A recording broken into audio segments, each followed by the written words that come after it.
parte, come promesso, il piano straordinario di disinfestazione della regione da 500.000 euro. I veleni liberati nell'aria intossicano il dibattito politico. Dopo giorni di attacchi subiti è l'assessore Coletto a pungere i sindaci. Da nostre verifiche, circa 200 comuni su 500 e passa non si sono attivati.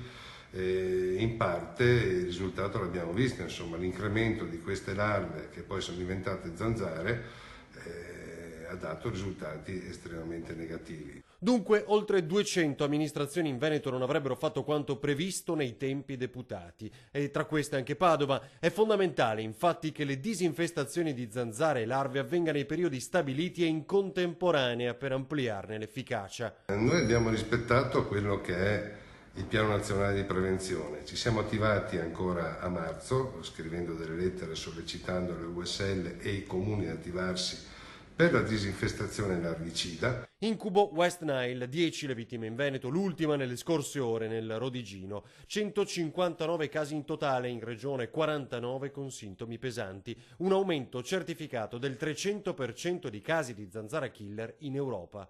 Non c'è né un'epidemia né una pandemia.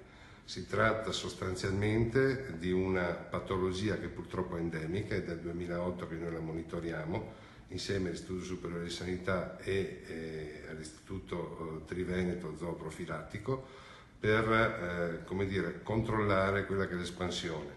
Le nostre trappole per catturare le zanzare sono una ogni 15 km quadrati. La disinfestazione straordinaria comincia proprio dai 75 comuni polesani, dai punti di maggiore aggregazione come sagre, scuole e parchi, quindi toccherà a Padova, Verona e le altre province. Causare l'incremento di questo tipo di zanzara è appunto il clima sempre più tropicale.